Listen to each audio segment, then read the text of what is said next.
নিলামকারী ছিল, সে নিলামকারীর মেয়াদ শেষ হয়েছে মে মাসের প্রথম সপ্তাহে। শেষ হওয়ার পরে সে আবেদন করছিল যে ওটার টাইম বাড়ানোর জন্য। আমরা তার এটা গ্রান্ট করে নাই। আমরা পরবর্তীতে উন্মুক্ত টেন্ডারের মাধ্যমে গেছি এবং টেন্ডার কার্যক্রম সম্পন্ন প্রায় শেষের দিকে। গত 18 তারিখে এটা ইভ্যালুয়েশন করা হয়েছে। ইভ্যালুয়েশনের পরে এখন সুপারিশ আসবে কমিটির সুপারিশ আসলে হয়তো আমরা তাদেরকে কার্যাদেশ দিব। কার্যাদেশ দিলে সে অনবোর্ড হবে হয়তো জুনের শেষের দিকে অথবা জুলাইয়ের ফার্স্ট উইকে। আমরা আশা করতেছি জুলাইয়ের মাঝামাঝি একটা নিলাম কার্যক্রম সম্পন্ন করতে পারবো। কোনো প্রতিষ্ঠান যদি তার গাড়ি নিজেই খালাস নেয় বা ইম্পোর্টার যদি খালাস নেয়, তাহলে ওইটার ডিউটি ট্যাক্স বেশি পাওয়া যায়। যে কোনো মূল্যে বিক্রি করি, সর্বোচ্চ যে হয় দেখা গেলো যে একটা গাড়ি হয়তো 6 লাখ টাকা বিক্রি হচ্ছে না, প্রথম অপশনে 60% না হওয়ার কারণে।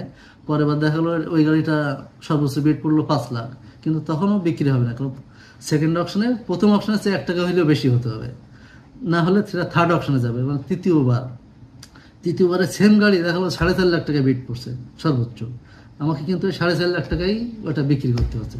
তার মানে ট্যাক্স কিন্তু নিলামের মধ্যে খুব বেশি পাওয়া যায়, এটা সত্য না। সত্য হচ্ছে যে ইম্পোর্টার যদি খালাস নেয় তাহলে সেটাই ভালো। ইম্পোর্টের যে গাড়ির যে জট, এই জট তো আমাদের কমাতে হবে, স্পেস অকুপাইড করে রাখবে যদি খালাস না হয়। সেজন্য নিলাম করি যাতে ইম্পোর্টাররা গাড়িগুলো দ্রুত খালাস নিয়ে সে তার গাড়িটা এখানে আজীবন রাখবে না।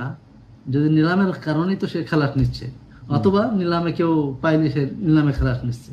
নিলামে উঠাইলে সে নর্মালি দেখা যায় ইম্পোর্টার 30 দিনের মধ্যে না নিলেই তো নিলামযোগ্য হয়। যখন আমি নিলামে গাড়িটা উঠাই তখন কিন্তু সে সাথে সাথে ওইটা খালাস নেওয়ার চেষ্টা করে। যেই নেক আমার তো জায়গাটা হচ্ছে ওই গাড়িটার ট্যাক্স সরকার পাচ্ছে।